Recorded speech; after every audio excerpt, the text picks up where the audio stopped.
तो आज मैं आप लोगों को समझाऊंगी एक न्यू मानवा जिसमें एमसी एक ऑथर होता है और उसने एक मानवा लिखा था एंड वो मानवा हॉरर मानवा था। लेकिन एक हादसे के बाद एमसी की यादें चली जाती है और उसे पता लगता है कि वो अपने ही मानवा में फंस चुका है। तो मानवा के स्टार्टिंग में हमें एमसी को दिखाया जाता है जिसका नाम है हाउ फैन फैन। वो अपने घर का दरवाजा खोलता है और अंदर जाता है जहाँ पर मानवा के भूत जो कि उसके नकली माँ बाप बने हैं वो उसका स्वागत करते हैं। तो जैसे ही एमसी अंदर आता है उसका नकली फादर बोलता है कि चलो भाई अब आ ही गए हो तो अपनी मम्मी के काम में थोड़ा हाथ बटा दो क्योंकि आज वो सूप बनाने वाली है। और इतना बोलते ही उसे अपनी बीवी से मार पड़ जाती है कि तुम खुद तो इतने आलसी हो और मेरा बच्चा इतना थक के आया है और तुम उसे काम करने बोल रहे हो। एंड फिर वो फैन फैन से कहता है कि फैन तुम जाके टीवी देखो और आराम करो, तुम्हें काम करने की कोई जरूरत नहीं। एंड दूसरे सीन में हमें दिखाया जाता है उसने जो सूप बनाया है उसमें फैन फैन की जो भूतनी मम्मा है उसने फैन फैन के भूत फादर के टांग का मीट भी मिलाया हुआ है। ये देख के फैन फैन हैरान होता है कि आखिर में ये कहाँ फंस गया। एंड उसकी जो मम्मा होती है वो फैन फैन से पूछती है कि तो फिर बताओ आज का तुम्हारा डेट कैसा गया। जिसपे फैन फैन एक लड़की के बारे में बताता है कि उसने कहा कि वो उसे थोड़ा सा टाइम चाहिए, उसके बाद वो सोच के बताएगी। और वैसे भी ऐसी चीजों में मैं किसी को फोर्स नहीं कर सकता ना, तो उसे जितना टाइम चाहिए उसे लेने दो। एंड ये सुनने के बाद उन दोनों को इतना ज्यादा गुस्सा आता है वो लोग फैन फैन से बोलते हैं कि बेटा सुनो, तुम ऐसे ही हमेशा घर में बैठे बैठे मांगा लिखते हुए नहीं बैठ सकते ना, तुम्हें अपनी पूरी जिंदगी भी बितानी है, इसलिए चुपचाप शादी करके सेटल हो जाओ ताकि हम लोगों की टेंशन कम हो जाए। और उसके बाद फैन फैन सीधा ओके बोल देता है एंड वहां से चला जाता है। और फिर वो फोन चलाता है एंड सोचता है कि एक हादसे की वजह से मेरा सारा टैलेंट खत्म हो गया। एंड हमें पता चलता है कि वो एक डैम से गिर गया था पानी के अंदर जहाँ पर उसके लिखने की क्षमता चली जाती है। मतलब उस हादसे के बाद से जब भी वो पेन उठाता है कुछ लिखने के लिए तो उसका दिमाग खाली हो जाता है, उसे कुछ समझ में नहीं आता है कि वो लिखे क्या। और उस हादसे में उसे ऐसा फील हुआ कि जब वो पानी के अंदर डूब रहा था तो किसी ने उसे पानी के अंदर से खींचा और तभी से उसके हाथ में एक टैटू जैसा कुछ बना था। एंड उसकी वजह से उसे काफी ज्यादा दर्द हो रहा था, वो एक तीर के निशान का था और उसे ऐसा लग रहा था कि वो तीर उसके अंदर चला जा रहा है। और शायद वो उसके लिए एक कर्ज था क्योंकि उसके बाद से जब भी वो कलम उठाता है उसका दिमाग खाली हो जाता है। और एक आर्टिस्ट के लिए ये एक मौत से भी बदतर चीज है, उससे उसकी मेमोरी, उसका टैलेंट, उसका करियर सब कुछ छीन लिया जाता है। एंड उसी दिन से वो इस तरीके के एक भूतिया घर में फंस जाता है और फर्क नहीं पड़ता है कि वो इस घर से कितना भी दूर चला जाए, जब भी उसकी आंखें बंद होती है और उसकी आंखें वापस खुलती है तो वो अपने आप को इसी घर में पाता है। लेकिन सबसे बड़ी बात, वो एक अनाथ बच्चा है लेकिन ये मॉम डैड उसके घर में होते हैं। और उसके बाद जो डैड होता है वो मॉम से बोलता है कि देखो हमारा बच्चा ना कभी तो समझ ही जाएगा, हमें पता ही है, तो कैसा रहेगा कि हम लोग हमारे बच्चे को नई लड़कियों से मिलाए। और इन लोगों की हरकतों से एमसी को पता लग ही जाता है कि ऐसा लग रहा है कि ये लोग मेरे मांगा से बाहर आए हैं, क्योंकि उसके मांगा में जो एमसी था उसने उसके मॉम डैड को कुछ इसी टाइप का बनाया था, भूत वगैरह। और दूसरे ही पल एमसी न्यूज में देखता है कि एक क्लब से बहुत सारी लड़कियां गायब हो चुकी है, चारों तरफ खून खराबा है, लेकिन कातिल का कोई अता पता नहीं है क्योंकि कातिल ने कोई भी सबूत नहीं छोड़ा है। फैन फैन न्यूज देख के बहुत ही हैरान होता है कि आखिरकार ये सब क्यों हो रहा है। लेकिन तभी पीछे से उसकी भूतनी मॉम आ जाती है और उसके फादर भी उससे बोलते हैं कि बेटा हमारी बात सुनो, हम लोगों की अब उम्र हो रही है, हम लोग बूढ़े हो रहे हैं, इसलिए हम बस यही चाहते हैं कि तुम जल्दी से अपना करियर बना लो क्योंकि तुम हमेशा ऐसे अकेले तो नहीं रह सकते ना।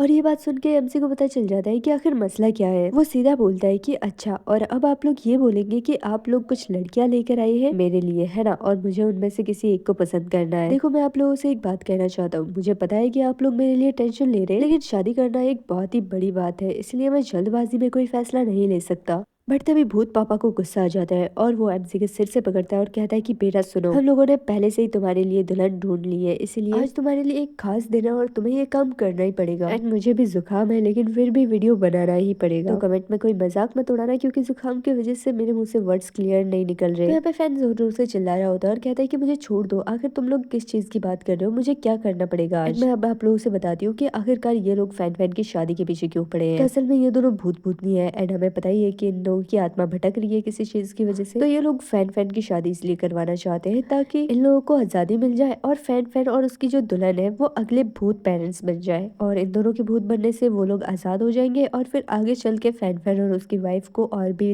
लड़कों बच्चों को फंसाना पड़ेगा और फिर उनकी शादी कराएंगे और ऐसे ही आगे तक चलता रहेगा। सो यहाँ पे फैन फैन का जो डैड होता है वो बोलता है कि देखो आज तुम्हें शादी करना ही पड़ेगा। फैन फैन चिल्लाता है, भागने की कोशिश करता है, लेकिन वो लोग फैन फैन को पकड़ लेते हैं और कहते हैं कि देखो तुम्हें ये काम करना ही पड़ेगा, हम लोग ये तुम्हारी भलाई के लिए कर रहे हैं फैन फैन, इसलिए पनाह मत करो। और इसके बाद ये लोग फैन फैन को पागल ही कर देते हैं, शादी करो, हम लोग तुम्हारी भलाई के लिए कर रहे हैं, तुम्हें ये करना ही होगा, हमारे लिए करना होगा, वगैरह वगैरह वगैरह। और फैन फैन इन सबसे इतना घबरा जाता है कि वो उनसे कहते हैं कि ठीक है मैं आप लोगों से प्रॉमिस करता हूँ कि मैं शादी करूंगा, लेकिन प्लीज अभी मुझे छोड़ दो। और ये सुनने के बाद भूत पेरेंट्स काफी ज्यादा खुश हो जाते हैं कि वाह हमारे बेटे ने शादी के लिए हाँ बोल दी है। और फिर हमें थोड़ी ही देर का सीन दिखाया जाता है जहाँ पर फैन फैन के भूत मम्मी पापा का जो दूसरा रूप होता है वो लोग थैले में भरे भर के कुछ लेकर आए थे उसके लिए। और उसके बाद वो लोग फैन फैन से बोलते हैं कि चलो खुश हो जाओ और आ जाओ हमारे पास। और वो लोग एक बड़ा सा थैला लेकर आए थे जो पूरा खून से लथपथ था। एंड फिर वो लोग उस थैले को खोलते हैं सब मिलके और हमें दिखाया जाता है उस थैले से निकलती है एक लड़की जो दिखने में काफी अच्छी थी, लेकिन फिलहाल इसकी हालत अच्छी नहीं थी। फैन फैन उसे देख के हैरान हो जाता है। उसे याद आता है कि उसके मांगा में यही था कि ये भूत मम्मी पापा किसी मरी हुई लड़की से मेरी शादी नहीं करवा सकते। इसका मतलब ये है कि ये लड़की जिंदा है। और उसके बाद वो दोनों भूत बोलते हैं कि फैन फैन इधर आओ और देखो कि तुम्हारी दुल्हन कैसी है। और फिर वो लोग फैन फैन को जबरदस्ती पकड़ लेते हैं, बट फैन फैन को पकड़ने से उनके हाथ में जलन होने लगती है उस टैटू की वजह से। और फिर फैन फैन उन्हें मारने लगता है, लेकिन तभी जो फैन फैन की मम्मी भूत होती है वो फैन फैन के हाथ को पकड़ लेती है, मतलब उसके रस्सियों से बांध देती है। एंड इसे हम लोग रस्सी तो नहीं लेकिन पट्टी जरूर बोल सकते हैं। फैन फैन को बहुत ही हैरानी होती है क्योंकि वो उन पट्टियों को तोड़ ही नहीं पा रहा था। और उसके बाद वो लोग फैन फैन के सर को भी पकड़ते हैं और उस लड़की के सिर को भी पकड़ते हैं और उसके बाद दोनों को मिला देते हैं। और फिर यही बोले जाते हैं कि चलो अब एक दूसरे को हस्बैंड एंड वाइफ मान लो। लेकिन उन लोगों को लगता है कि फैन फैन को ये लड़की पसंद नहीं आई है क्योंकि फैन फैन का मुंह यहाँ पे बहुत ही उतरा था, जिसपे वो मम्मी बोलती है कि चलो मेरे बच्चे टेंशन मत लो, अगर तुम्हें ये पसंद नहीं आई तो तुम्हारे लिए और भी बहुत सारी लेकर आई हूँ मैं। और फिर वो ताली बजाती है और कहती है लेकर आओ, जिसपे बहुत सारे भूत आते हैं और वो लोग बोरी में भर भर के बहुत सारी लड़कियों को लेकर आते हैं और उन सभी लड़कियों को फैन फैन के आगे गिरा देते हैं और कहते हैं कि चलो अब जल्दी से शादी करो, जल्दी से शादी करो। एंड वो लोग चिल्लाने लगते हैं कि शादी करो एंड शोर मचाने लगते हैं बहुत ज्यादा। एंड उसके बाद फैन फैन को बहुत ज्यादा गुस्सा आ जाता है। वो अपने मैजिक का इस्तेमाल करता है और उन लोगों को मारने लगता है। लेकिन अफसोस जो मम्मी भूत होती है उस पे फैन फैन का जादू नहीं चलता है और वो बार बार फैन फैन को अपनी पट्टियों से बांध देती है और उसके बाद बेचारे को लाचार कर देती है। और उसके बाद फैन फैन अपने हाथ से दरवाजे की तरफ इशारा करता है एंड तभी हम लोग देखते हैं दरवाजा खुलता है और दरवाजे के बाहर से एक लड़की आती है जो बहुत ही ज्यादा सुंदर थी। उसके लंबे लंबे पिंक कलर के बाल भी थे। उसे देख के भूत मम्मी पापा हैरान हो जाते हैं एंड वो लड़की यही बोलती है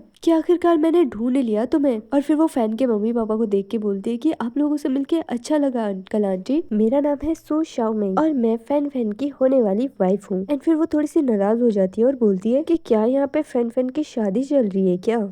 तो शाओ में आराम से पहले बोलती है उससे कि फैन फैन क्या तुम दूसरी औरत से शादी कर रहे हो और क्या तुम भूल गए कि तुमने मुझसे कहा था कि तुम सिर्फ मुझे प्यार करते हो। एंड फिर वो काफी ज्यादा गुस्सा हो जाती है और अपने हाथ में एक नाइफ लेती है और उसके बाद वो फैन फैन को मारने के लिए उसकी ओर तेजी से जाती है कि तुमने मुझे धोखा दे दिया, मैं तुम्हें अब नहीं छोड़ूंगी। बट तभी जो फैन फैन की मम्मा होती है भूतनी वाली, उसके पेट में जो बच्चा होता है वो आवाजें करने लगता है मुझे अपनी नई मम्मा इससे बनाना है तो प्लीज फैन फैन की शादी इससे करवा दो। और फिर वही बात वो अपने पार्टनर से भी बोलती है एंड उसके बाद शाओमेई फैन फैन को भी मारने वाली होती है। लेकिन तभी फैन फैन के मम्मी पापा शाओमेई की बहुत ज्यादा तारीफ करने लगते हैं कि ऐसा लगता है कि एक एंजल उतर आई है जमीन पे। एंड वो लोग बोलते हैं कि वाह फैन फैन तुम्हारी क्या ही पसंद है। और तो और उसने कहा कि वो फैन फैन की होने वाली वाइफ है और वो खुद यहाँ पे आई है, हम लोग उसे किडनैप करके भी नहीं लेकर आए दूसरी लड़कियों की तरह। एंड फिर फैन फैन की मम्मी उससे बोलती है कि वाह भाई तू तो छुपा रुस्तम निकला, इतनी बड़ी बात तुमने हम लोगों से छुपाई, जिन लड़कियों को हमने ढूंढा था ये लड़की उनसे बहुत ज्यादा सुंदर है। और फिर वो भूतनी शाओमेई को पकड़ के ले आती है और बोलती है कि हम लोगों ने तुम्हें अपनी बहू मान लिया है, इसलिए आज हम लोग बाकी की रस्में करते हैं और तुम्हें अपनी फैमिली का मेंबर बना लेते हैं। और ये बात सुनकर शाओमेई बहुत ज्यादा खुश हो जाती है। और फिर फैन फैन सोचता है कि तो आखिरकार ये भी मेरी ही बनाई हुई एक कैरेक्टर है, लेकिन मुझे ये समझ में नहीं आ रहा है कि ये मेरे पीछे क्यों पड़ी है, मैंने कभी भी मांगा में कोई रोमांटिक टाइप चीजें तो लिखी नहीं। और फिर इसे याद आता है कि हाँ उसने तो इस कैरेक्टर को विलन बनाया था और ये लड़की मेन कैरेक्टर को हमेशा के लिए अपना बनाकर रखना चाहती थी, लेकिन उसे धोखा मिला। उसके बाद भी उसका प्यार का जुनून कम नहीं हुआ और उस टाइम पे मैं इतनी जल्दी में था कि मैंने एमसी का नाम अपने ही नाम से रख दिया था। बट ये जो सू शाओमेई है ये मांगा के अंदर इतनी ज्यादा पावरफुल थी कि इसे कोई भी नहीं हरा सकता सिवाय एमसी के, मतलब फैन फैन के अलावा कोई इसे नहीं मार सकता। और फिर उसे याद आता है कि तो इसका मतलब ये है कि ये भूत मम्मी पापा असली विलन नहीं है, इस स्टोरी का असली विलन है इस भूतनी मम्मी के पेट में जो बच्चा है वो, इसलिए मुझे इस भूतनी के पेट के बच्चे को मारना पड़ेगा। और असल में वो एक कैमरामैन है और इसकी स्टोरी भी हमें अभी बताई जाएगी। लेकिन उससे पहले मैं आप लोगों को बता दूं कि मुझे थोड़ा जुकाम हो गया है, इसलिए आवाज ठीक से नहीं आ रही है, तो काम चला लेना थोड़ा। तो फिलहाल शाओमेई फैन फैन को बताती है कि वो उसे बहुत ज्यादा मिस कर रही थी और वो फैन फैन को उसकी बातें भी याद दिलाता है, जैसा कि शाओमेई बोल रही है अभी कि फैन फैन से वो शादी करने वाली है वगैरह वगैरह। तो उसे याद दिलाती है कि पानी के अंदर वो दोनों मिले थे जहाँ पर शाओमेई ने उसे बचाया था और तभी फैन फैन ने उससे प्रॉमिस किया था कि वो एक दिन उससे शादी करेगा और शादी करके वो उसे अपने घर ले जाएगा। ये सब बातें सोचते हुए फैन फैन चुप हो जाता है, जिसमें शाओमेई उसे नाराज हो जाती है और उसके गले लग जाती है और उसे इतने जोर से हग करती है कि बेचारे फैन फैन के मुंह से खून ही आ जाता है। एंड वो बोलती है कि तुम मुझसे शादी शादी नहीं करोगे, मुझे छोड़ना चाहते हो, इसलिए तुम चुपचाप खड़े हो, है ना। बट यहाँ पे फैन फैन थोड़ा सोचता है कि वो शाओमई की मदद से रियल विलन को मार सकता है, क्योंकि शाओमई को कोई भी नहीं मार सकता सिवाय उसके, और इसीलिए वो शाओमई का यूज करेगा रियल विलन को मारने के लिए। एंड इसीलिए ही वो शाओमई से बोलता है कि तुम टेंशन मत लो, मैं तुमसे शादी करूंगा, मैंने तुमसे कभी भी झूठ नहीं बोला, इसलिए तुम मुझ पे भरोसा रखो। एंड उसके बाद शाओमई शांत हो जाती है, और तभी हम देखते हैं भूत मम्मी पापा को, जो शाओमई से बोलते हैं कि देखो, तुम हमारे परिवार का पूरा एक हिस्सा बच जाओगी, लेकिन उससे पहले तुम्हें ये सूप पीना पड़ेगा। देखते हैं वो सूप खून वाला होता है, और इस खून में उस भूत के पैर की हड्डियां भी होती है। तो शाओमई बोलती है ठीक है, मैं फैन से शादी करने के लिए कुछ भी पी सकती हूँ। पर जैसे ही शाओमई उस सूप को पीती है, उससे अचानक से कुछ होने लगता है और वो नीचे गिर जाती है। लेकिन तभी फैन उसे पकड़ लेता है और उसे बचा लेता है, जिसपे शाओमई उसे बोलती है कि तुम्हें पता था कि इस सूप को पी के मुझे कुछ ना कुछ हो जाएगा, लेकिन तुमने मुझे फिर भी नहीं रोका। इसका मतलब यही है कि तुम चाहते हो मैं मर जाऊं और तुम्हारा पीछा छूट जाए मुझसे, है ना। और फैन यहाँ पे मन में सोच रहा है कि मुझे पता है कि सूप से तुम्हें कुछ भी नहीं होगा, मैंने इसीलिए तुम्हें नहीं रोका, और ये लड़की सिर्फ और सिर्फ नाटक कर रही है ताकि मैं उसे प्यार करूं। पर ये सूप उसे इसीलिए पिलाया गया ताकि जो भूत मम्मी पापा है वो इस लड़की पे कंट्रोल कर सके। पर ऐसा कुछ नहीं है, शाओमी पे सूप का असर नहीं होगा क्योंकि वो बहुत ज्यादा पावरफुल है। लेकिन भूत मम्मी पापा को लगता है कि शाओमी उनके कंट्रोल में है, और फिर भूत मम्मी पापा बोलते हैं कि चलो तैयार हो जाओ, क्योंकि अब टाइम हो चुका है तुम दोनों के एक होने का। और इस बात से शाओमी शर्माने लगती है क्योंकि उसको इसका कुछ और ही मतलब लगता है। और दूसरे सीन में हम देखते हैं भूत मम्मी के पेट में जो बच्चा था वो बाहर आने की कोशिश कर रहा था, और फिर क्या चारों तरफ रेड रेड हो जाता है, और हम देखते हैं वो दोनों मिलकर कोई एक इंसान बन जाते हैं, और यही है असली विलन कैमरामैन। और उसे देख के फैन समझ जाते हैं कि हमें इसे ही मारना है क्योंकि यही है असली विलन। और फिर कैमरामैन शाओमी और फैन को न्यू मम्मी पापा बोलता है और कहता है कि चलो तैयार हो जाओ, अब मैं आप लोगों की शादी की फोटो खींचने वाला हूँ।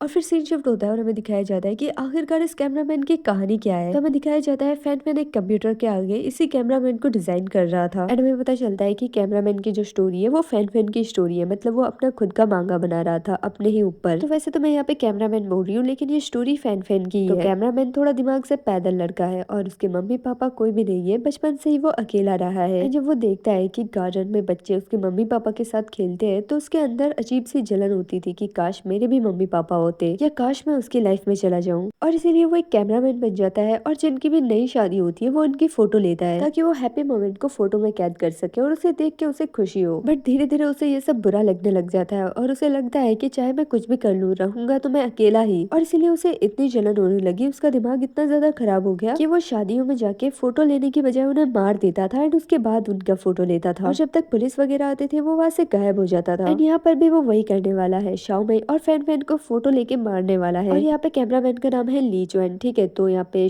फैन जो होता है वो ली चुएन से बोलता है कि देखो, तुम्हें क्या लगता है कि तुम्हारी लाइफ बहुत ही खराब है ना। तो जब भी तुम किसी छोटे बच्चे को उसके मम्मी पापा के साथ देखते हो तो तुम्हें जलन होती है और तुम्हें ऐसा लगता है कि काश उसकी जगह मेरी जगह से बदल जाए। और मुझे ये भी पता है कि जैसे जैसे तुम बड़े होते गए तुम एक फोटोग्राफर बन गए और शादियों में फोटो खींचते हो, और आखिर में तुमसे लोगों की खुशी सहा नहीं गया और इसीलिए तुम एक साइकोपैथ बन गए, और तुम जब पकड़े जाने वाले थे तो तुमने खुद को ही मार दिया, और अब तुम भूत बन के भी यही सब काम कर रहे हो। ये सब सुन के कैमरामैन को बहुत ज्यादा गुस्सा आ जाता है और वो बोलता है कि तुम चुप रहो, अपनी बकवास बंद करो, आखिर तुम्हें ये सब कैसे पता है। वो बोलता है उन लोगों को लोग पसंद करते हैं जिन लोगों के पास प्यार करने के लिए मम्मी पापा होते हैं, तो तुम मेरी बात को नहीं समझ सकते, तो तुम्हें कोई हक नहीं है कि तुम मुझे कुछ बोलो। जिसमें फैन बोलता है कि इकलौता मैं ही हूँ जो तुम्हारे दुख को तुमसे भी अच्छे तरीके से समझ सकता हूँ, क्योंकि मैं ही वो शख्स हूँ जिसने तुम्हें बनाया है। तुम बस एक कैरेक्टर हो जिसे मैंने बनाया है, वो भी अपने खुद की लाइफ के एक्सपीरियंस से, और मैंने ही तुम्हें अपने मांगा का मेन कैरेक्टर बनाया है, और ये स्टोरी तुम्हारी नहीं, ये स्टोरी मेरी है। ये सब सुन के कैमरामैन हैरान हो जाता है और उसे इतना ज्यादा गुस्सा आ जाता है, वो बोलता है कि मैं तुम्हें खत्म कर दूंगा, सिर्फ और सिर्फ तुम्हारी वजह से मेरी लाइफ की कहानी इस तरीके से खत्म हुई ना। और वो फैन पे अटैक कर देता है, लेकिन फैन कुछ भी नहीं कर पाता है क्योंकि शाओमी ने उसे इतने जोर से हक किया था कि उसके शरीर के अंदर के हिस्से सब कुछ काम करना बंद कर चुके थे, और वो चाह के भी उस अटैक को नहीं रोक सकता है। लेकिन जैसे ही वो अटैक उसे लगने वाला था, शाओमी होश में आ जाती है और वो कैमरामैन के हाथ को पकड़ लेती है और फैन से बोलती है तुम तो बड़े चालू इंसान हो, तुम्हें पहले से ही पता है कि मुझे कुछ भी नहीं हुआ है ना। और अब बिना मजाक के फैन सीधा उसे काम की बात बोलता है कि तुम्हें इस कैमरामैन को मारना है क्योंकि एक तुम ही हो जो उसे मार सकती हो। तो कैमरामैन यहाँ पे फोटो खींचने के लिए रेडी होता है और अपने भूत मम्मी पापाओं से बोलता है कि जाओ उन पे अटैक करो। लेकिन जैसे ही वो लोग उन पे अटैक करने आते हैं, शाओमी अपने पावर का इस्तेमाल करती है और उन सभी को खत्म कर देती है, मतलब उन्हें अपने पावर से बांध के रख देती है। इन सबसे ये मत समझना कि एमसी यहाँ पे कम ताकतवर है, क्योंकि वही वो इंसान है जिसने इस पूरे मांगा को बनाया है और उसके पावर का लेवल अप होना भी बाकी है। तो यहाँ पे कैमरामैन को बहुत ज्यादा गुस्सा हो जाता है, इसलिए वो फोटो खींचने के लिए रेडी होता है और फिर से अपना एक अटैक करता है। पर फैन फिर उसके अटैक को देख लेता है और वो वहाँ से सीधा जंप कर देता है। और यहाँ पे कैमरामैन फोटो खींचने के लिए बटन दबा देता है, मतलब कि मैं यहाँ पे समझा दूं कि जैसे ही वो फोटो खींचेगा ये लोग मर जाएंगे, लेकिन फैन फिर ऊपर से कूद जाता है और वहाँ पे पीछे एक चाकू पड़ा था, उसके चाकू को उठा लेता है एंड वो सीधा कैमरामैन पे अटैक करने जाता है, लेकिन उसका हाथ काम नहीं कर रहा था, उसका हाथ आगे बढ़ ही नहीं पा रहा था। और तभी हम देखते हैं कैमरामैन के कैमरे से सारे फोटोज बाहर आ जाते हैं जो भी आज तक उसने क्लिक किया था। और उसके बाद वो फोटोज सारे भूत मम्मी पापाओं के हाथ में लग जाते हैं, जिसके बाद वो अपने अपने फोटो देखने लगते हैं और रोने लगते हैं कि किस तरीके से इंसानों की दुनिया में उनकी खुशी खुशी शादी हो रही थी, लेकिन इस कैमरामैन ने उन्हें मार दिया। आत्माएं उड़ने लगती है और वो बहुत ही ज्यादा गुस्से में होती है एंड तभी फैन फिर उन्हें ऑर्डर देता है कि जाओ और अपना बदला लो। एंड तभी हम देखते हैं वो सारे भूत मम्मी पापा मिलके उस कैमरामैन को मारने लगते हैं और खत्म कर देते हैं पूरी तरीके से। और जैसे ही वो कैमरामैन खत्म हो जाता है, फैन के हाथ से वो कर्स भी गायब होने लगता है। देन उसे पता चलता है एक न्यू पावर के बारे में, फ्रीज टू डेथ। और ये पावर था उस कैमरामैन के फोटो का, वो जिस भी चीज का फोटो खींच लेता था वो चीज फ्रीज हो जाता था और मर जाता था। और हमें पता चलता है कि अब ये फ्रीज टू डेथ पावर हमारे एमसी के पास आ चुकी है और पावर मिलने की वजह से उसकी आंख से बहुत ज्यादा खून बह रहा था। तभी हम देखते हैं शाओमी वहाँ पे आ जाती है और वो एमसी से बोलती है कि हनी, तुम्हारे आंख में से खून आ रहा है क्या? जब तुम इस तरीके से अपने आप को चोट पहुंचाते हो तब मेरे दिल में दर्द होता है, क्या तुम्हें पता नहीं है? जिस पे फैन बोलता है, अरे टेंशन मत लो, तुम्हें पता ही है जब भी हमें कोई पावर मिलती है तो उसके बदले में हमें कुछ ना कुछ तो पे करना ही पड़ता है। और फिर वो बोलता है, तुम ये सब छोड़ो और मुझे बताओ